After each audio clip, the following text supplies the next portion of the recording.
there's a lot of good news out there, but we don't hear the good news. And that's what I tend to find, and that's why I enjoy working with young people, because there's some great stories. And we have a young man here who reads and is doing really great work. I didn't know that you were the volunteer organization that you're working for. You're doing that. What was your INFJ? So you have two of them sitting beside each other. One graduated from this particular school. So you have individuals who are doing really tremendous things. And to stay informed, I think you just have to engage with people, develop relationships, and that's the best way, in my opinion. All right, I'm going to let Ming, same question. In your opinion, what should responsible citizens be reading to be informed?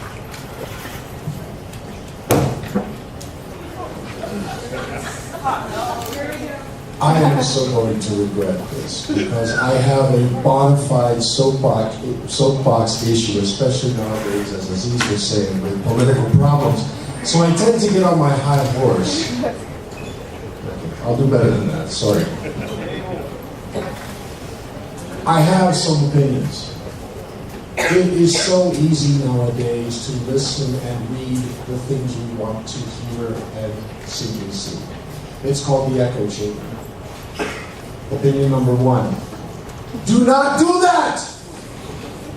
Do not do that. As much as I hate going into the Huffington Post or Fox News, either direction, by the way, I will put my toe in those particular political waters of news or media, because I have been told again and again, and I am reminded constantly, especially in the professional world, that people will have an opinion and no other opinion counts.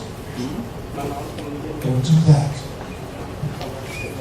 Everyone listen to NPR, everyone pay attention to CNN or the Washington Post and say, I'm middle of the road. Obviously, my opinion is so much better. No. Go and listen to, talk to, hear opinions that are not your own. The second thing is, please, please, please, the media that I prefer is not your media. So when we're finished swearing at some political situation or bellyaching about some particular law, which, by the way, if you're not up on this stuff, you're really, really down underneath the swamp of information. Pay attention. So once we exchange this information, the great pleasure is you step back and you think for yourself. I don't care if your opinion is not the same as mine. I read the Washington Post, but I will not agree with, what is that, Journal 202? Or the Daily 202 that they put out? Because then I have to sit back and say, what's in it for me? I'll stop here. Sorry, soapbox. Jim, take this thing away from me, please. Anyone else want to take a crack at that one? Sure. You didn't ask me. You asked everyone. I have other questions for you. Mr. Livengood really should have been. Let's doctor. No, I would go with read everything. And, well, at least for a while, until you figure out who's a waste of your time. So you have to be skeptical about what you read, and the really scary one is you have to be skeptical of the things you agree with. The things you disagree with, it's easy to be skeptical. You're already skeptical because you disagree with them. It's the ones you agree with, because they are telling you things that you find very persuasive. And you have, now, I don't go out of my way to look at things that are merely challenging. So, for instance, I happen to be pretty liberal. If I went to Fox News, I would read or see a lot of stuff that is simply saying, you're wrong, wrong, wrong. And it's not actually providing any real evidence beyond that. You need to go to a wide range of sources, at least until you've figured out who you can trust. And even then, you have to be a little cautious, because people will tell you things that are not necessarily persuasive or convincing. And they may, in fact, be correct, and you may be wrong. but it pays to do a little bit of background research.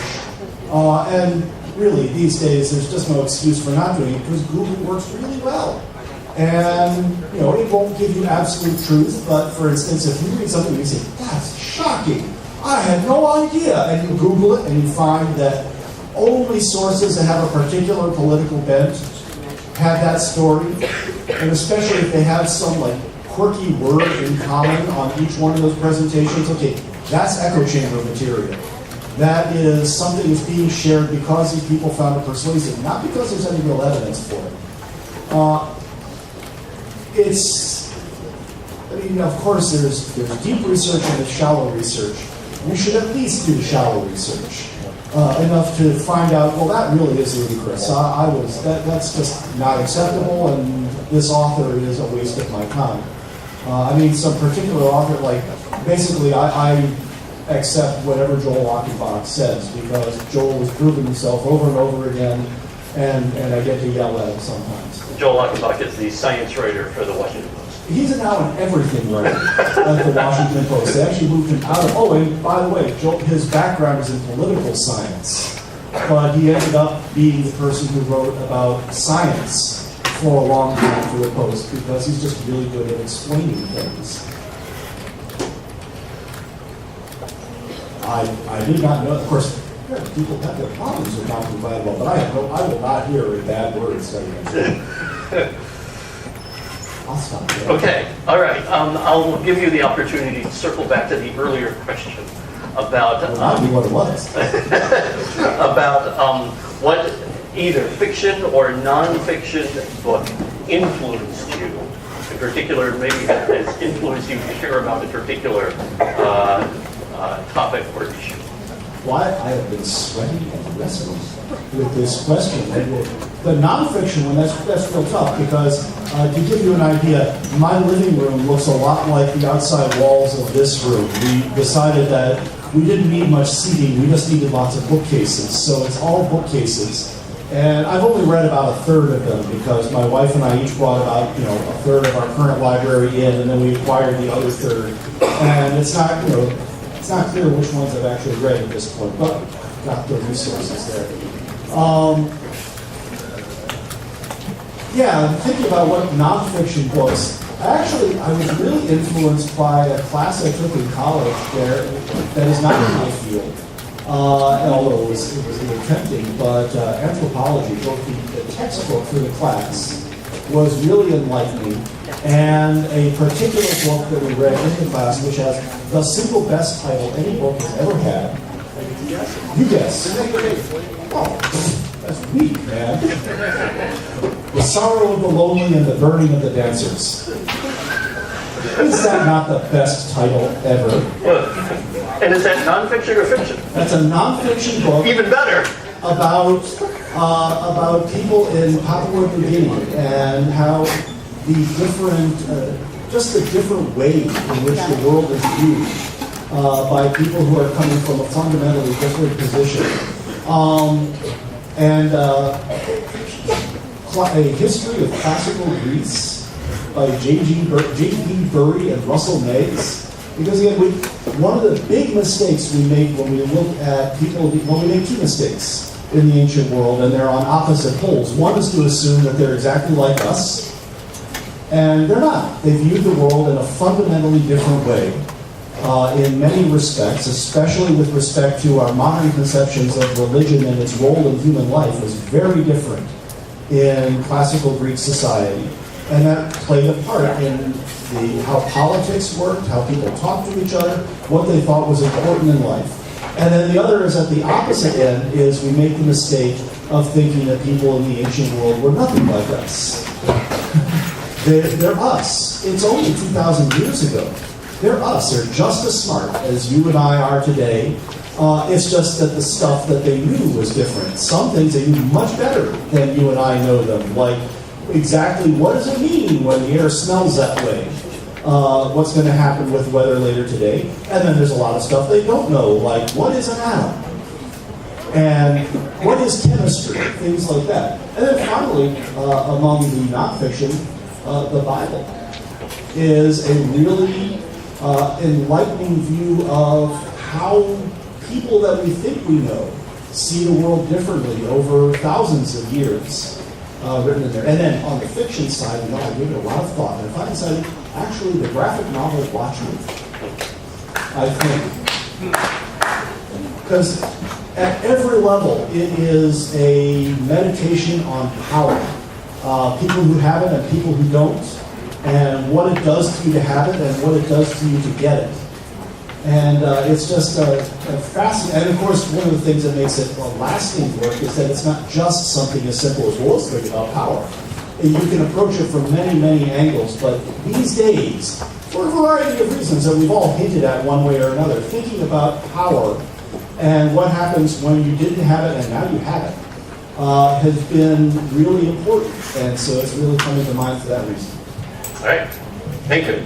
All right, so this question is going to go to each of the panelists, so you all get a chance to think about this one.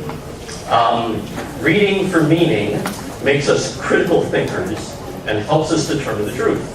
So, what advice can you give to students who establish good reading habits so they're able to stay curious, ask good questions, and be well informed? I have to lead off here. Well, I think the best thing to do is anytime you have a question or you're curious about something, look it up. Like literally anything. I just read a book on Jesse James because I watched a movie on Jesse James and I felt to let something out, so I read a book on it. Like literally anything that interests you, look up. Look up a bunch of places. Go get a book. Like all these things over here are books. They kind of function like the internet. They have information in them and you can look them up and stuff like that. It just isn't plugged into a wall, but it works the same way. It has stuff in it. So go find anything. I think that if you constantly do that and are curious, be curious about everything, right? Like, I'm not necessarily a Western historian. I don't necessarily really have a deep interest in cowboys and stuff like that. But I read a book on Jesse James because I was curious. Like, what really happened to him? Who was this dude? So anything that interests you, go look up. If you are reading, or if you were listening to an album and you think, wow, like, why did they write this song? Then go look it up. And if you can't find it, then maybe you can start doing some research and try to figure it out. Maybe you can be the one who interviews the band and can tell that story, right? It's easy enough, right? So you can contact the band, have some questions for them, find a place to write online. Be curious about it. The best thing to do is just constantly look, read, research. You know, for those who've had before, I've kind of talked about some of the research I've done for my book and some of the stuff I've done, and it's extensive. I mean, you know, it's constantly reading and looking, but that's the only way you're going to find out all those answers. So anything, it doesn't matter what is your interest. It doesn't have to be the most, high-level concept or anything. You're working on a car and you're curious how this part works and you don't know, go look it up, read it, figure it out. Right? Yeah, I think about this one a lot. I don't think that reading, becoming a great reader, becoming a good reader is not going to happen by accident in most cases, although sometimes it will. But it also shouldn't be like having your fingernails pulled off. Right? Like there is both a joy and a discipline that I think need to be involved in becoming a good reader. So first, I'd just say read books you like and pay attention to what you like, and don't be ashamed of liking the books you like. And that doesn't mean that all the people out there, all the voices out there telling you that some books are better than others are wrong. They're probably right, or at least some of them are probably right. But that doesn't mean there's anything wrong with reading the books that you like because you like them either. So just read what you like and don't be ashamed of it, is sort of on this one hand. On the other hand, make a point of reading a lot, because sometimes you want to do other things, but reading a book is actually a good idea. So my own practice on this one, I love Goodreads, and I signed up for their yearly reading challenge. So last year I read 52 books. I'm shooting for 60 this year. I'm sorry. I usually choose what I like. Well, what I like about that's where the discipline comes in, because I'll read what I like, and I won't have a thing that I desperately want to read next, but I got to read another book. And so that's why I think discipline is important, because then I look around for what is good, what is being talked about, what should I read, what will inform me well. All right. We're going to switch direction. Since he was last in line, I didn't tell him he was actually going to be last to speak. All right, so a big part of reading is really anything, if you don't want to do it, because I know many of you, I've personally heard it, you say you hate reading. And if you're trying to read something, whether it's a book or a textbook or going through class, do not try and portion out. Do not try and figure out how long you have left. If you see those books over there and they're this big, huge, thick book, don't get scared by the fact that it's a ton of pages. Just go into it, read, and eventually it'll be finished.